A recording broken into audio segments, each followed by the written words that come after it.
What's going on, guys? My name is Dexterity and welcome back to another video. We're here with the launch of Black Ops Cold War.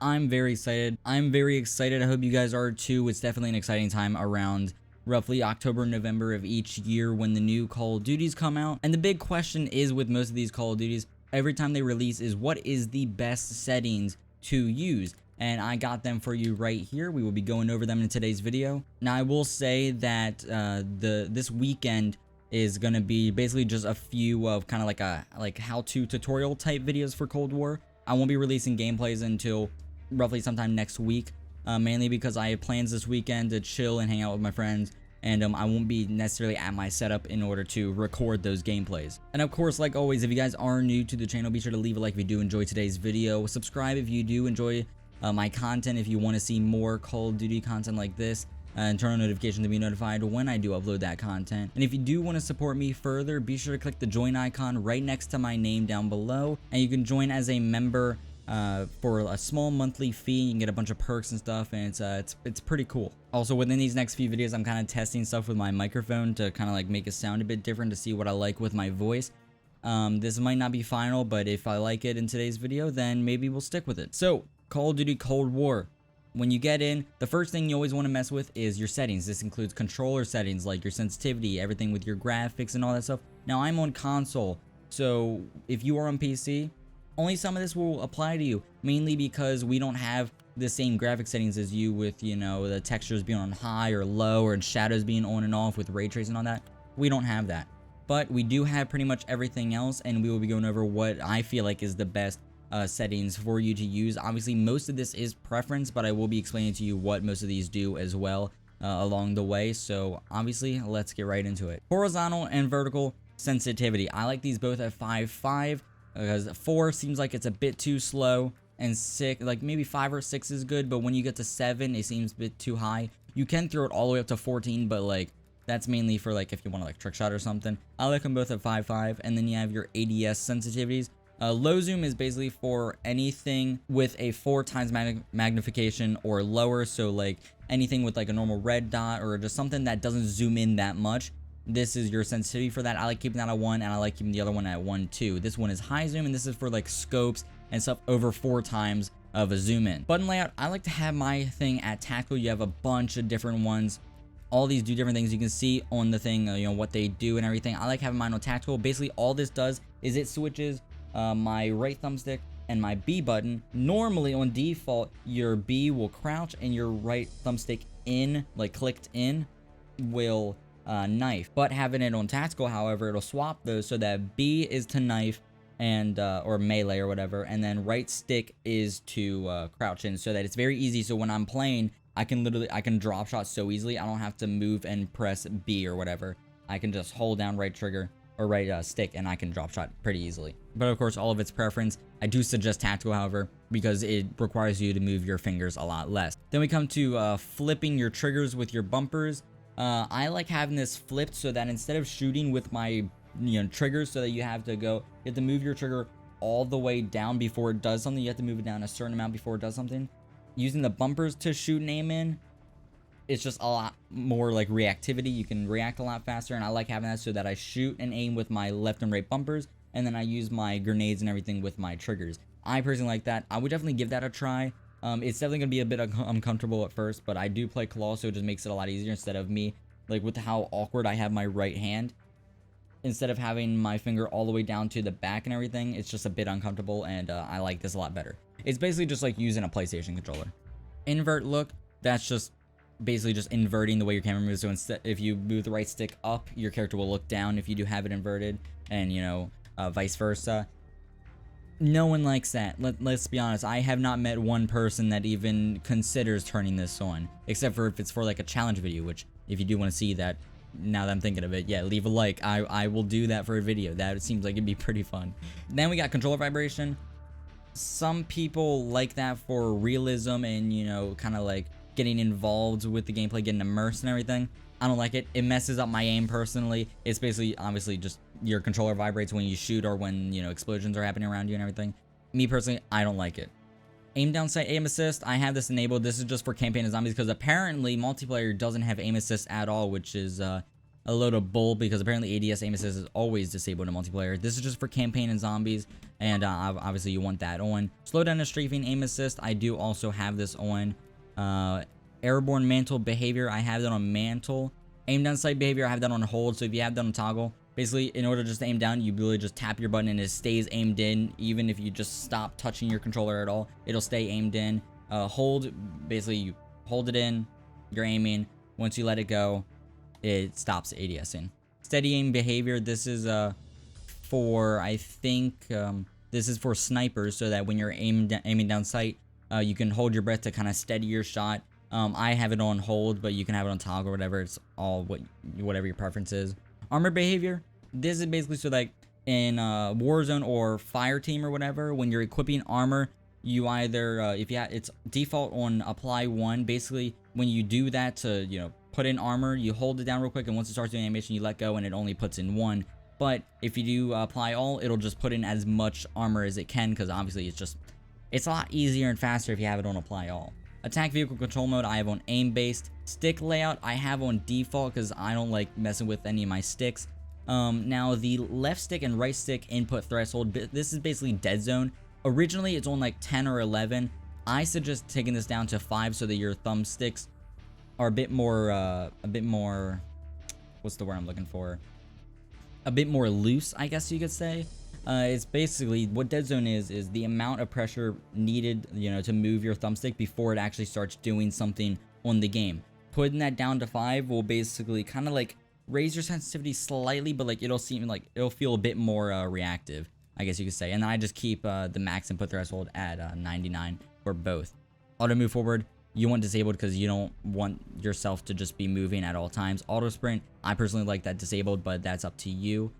Sprint behavior, I have that on toggle, so instead of having to hold the left thumbstick in while you're sprinting the whole time, you can just press it once and you can, you know, let go of it and everything. It'll sprint for you and everything. Sprint cancel reload, you want that disabled because that's kind of annoying when, you know, you start sprinting and it'll cancel your reload for you. Parachute auto deploy, I have that enabled, me personally, because sometimes I forget to deploy my parachute in Fire Team.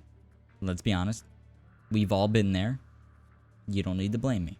Equipment behavior, I have that on hold. And then interact / reload behavior, I have that on prioritize interact. Now, this is basically the contextual tap of Modern Warfare. So originally it's on tap to reload. That's normal. You don't really need to change this because we don't have Warzone yet, but I have it on this because like on Warzone, if you have this on, you just prioritize interact. So you just tap to interact and everything, and you would have to hold X in order to start a reload. That's just what I'm used to because I had that on Modern Warfare because I bounced between Warzone and multiplayer, so it was just easier for me and I just got used to it. Going back to tap to reload is just weird for me, so I just prefer to hold X to reload. But that's just me. For you guys, if you don't play Warzone a lot, or if you're like just now about to get into it, it's not here yet, I would just keep it on tap to reload for now, and then once you start playing Warzone more, switch that to prioritize interact. Graphics, your safe area, obviously you just want to keep that at the edge of your monitors. Colorblind modes, this is cool because you can basically change, so like say for example my ally color, instead of having it blue, I want it pink. It's pretty cool. Instead of having it like this lighter orange for the enemy, I have it a slightly darker. I don't know, it's all preference. Or of course you have these different colorblind types. Then field of view, I would recommend for the pro settings, I guess, is keeping it between 100 FOV and 111 FOV. I personally like 110. I feel like it's a nice field of view. Just check, see what you're good with. Make sure it doesn't make you too sick with how zoomed out it is. I know it can do that for some people. It can make you a bit nauseous, but for me, it doesn't bother me whatsoever, and you can just see a lot more with this. ADS field of view, if you have that on effective or affected, basically the higher your field of view is, it's not really going to be much of a zoom in when you actually aim down sights of your weapon. I like having it on independent so it actually zooms in more like to the normal standards, so you have a bit more of a zoom, and I think it's just a bit better. Brightness is obviously anything you want. Split screen orientation, I don't even play split screen, but whether you want it to be vertical or horizontal, at least they give you the option. That's pretty cool. Motion blur, it's going to be on enabled. Turn that off. Do yourself a favor, turn that off. Nobody likes it. Motion blur just gets in the way. It makes you sick. It's disgusting looking. Unless you want to keep it realistic for some reason, which I don't know why you would want to do that. Just do everyone a favor, just turn that off. Nobody likes it. I don't know why they even have motion blur. Just get rid of it. Audio. Obviously, you want your game audio. Now, this is basically everyone's preference because I don't know what your situation is. I don't know if you're listening through speakers. I don't know if you're listening through a headset. I don't know if you're listening through earbuds. This is all, you know, this is all preference. Me personally, I don't really have much use for music.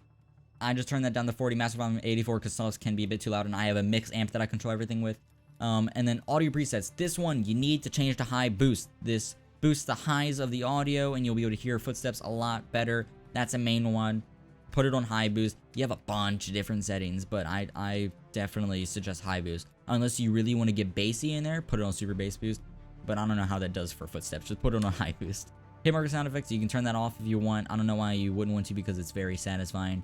Voice chat, you can have that enabled. That's for game chat and everything. You can change all this stuff of just volumes and everything. That's all preference. The only main thing you need to worry about in here is the audio presets, and you want to put that at high boost.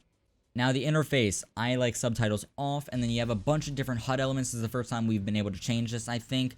You can change whether you want your crosshairs on, your hit markers, whether you want that on or off, your damage-based hit markers, ally health bars. I have that off. That's like everything's default in here except for this. I like having this off because I don't really care what the health is of my teammates. I know it's my teammate, but I just really don't care. I don't feel any sympathy for them. I do not care if they're about to die. I really don't give a shit. Enemy though, I do care what health they are. Enemies are my best friends. Obviously, I'm just kidding. I want to see how close they are to dying so that I know whether I have to push or not.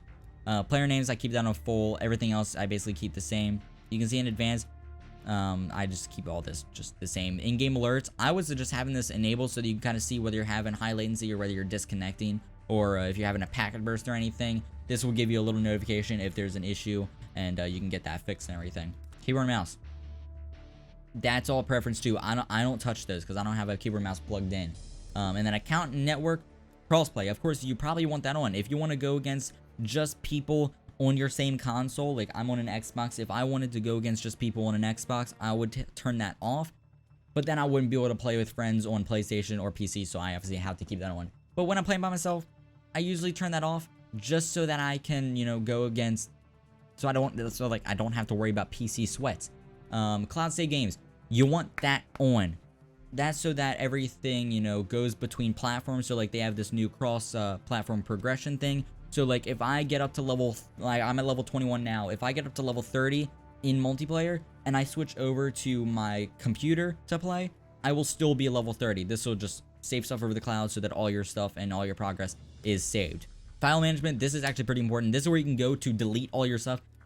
So you can save a lot of space because we know that Call of Duty nowadays is very taxing on your hard drive. Say for example, like I literally, it's the first day of me playing, I already beat the campaign. Say for example, I didn't want this up anymore. I can click here and I can uninstall the campaign. That's roughly like 12 gigs, I think, for Xbox of space that I could be freeing right now because I already completed it. I'm not going to because I have an external hard drive and it doesn't really matter. But anything that you're not going to play, if you don't play zombies or if you're not going to play Dead Ops Arcade, you can get rid of this because Dead Ops Arcade is like 7 gigabytes. So you can free up 7 gigabytes if you're never going to play Dead Ops Arcade, which I don't know why you wouldn't want to because Dead Ops Arcade is actually a classic and it's very fun and I cannot wait to play that. But it's very important to know that this is here, so instead of having to go into your game files and all that stuff, this is a lot easier and I'm glad that they let you do it in game. All this stuff you just don't want to touch. I don't want to show you any of my stuff. All the content filters, graphic content, I want the blood, I want the gore, keep that on. Profanity filter, I don't care if there's cussing, but if you're setting this stuff up for your kids, you definitely want that enabled so that when you see people typing in chat and everything, you don't see the F-bomb or the N-word or anything that people will drop in chat, just to shield your children from that. Or if you just don't like it, if you're a Christian or something, I don't know. And if you just don't like it, then just disable it or keep it enabled. Sorry. You can choose to turn off your notifications, and you have some stuff for like a streamer mode type thing. So you have a matchmaking delay, so you can, you know, purposely delay the time of looking for a game so that people can't stream snipe you. You can hide the names of people in your lobby and other players in your game, so that people can't really tell whether they're in your game or not. That's pretty cool, but I have no need for it because I don't really stream that much, and I don't stream enough to have stream snipers, so I keep that disabled. So that is all the settings. There's actually a lot of settings. I didn't expect this video to be this long, but there are a lot of settings to go through, and it's definitely a lot better to go through and set these settings up with the guidance of someone else who has already looked through it, because it can be confusing at first. So I'm glad that I could sit here and help you. Hopefully this video did help you. Obviously, if you did enjoy, be sure to leave a like, subscribe if you are new, turn on notifications to be notified every time I upload another Call of Duty video. This weekend is just gonna be kind of like tutorial how-to videos. I don't know how many I'm gonna make, but starting Monday throughout this whole week will be the gameplay starting. I'm excited to start going for nukes. I'm excited to start going for high kill games. I'm excited to start doing all this stuff. I'm excited to play zombies. I'm excited to do all this stuff. This game is fun. I'm loving it. So obviously, thank you guys so much. We don't talk about it. Thank you guys so much for watching, and I'll see you guys in the next one. See ya.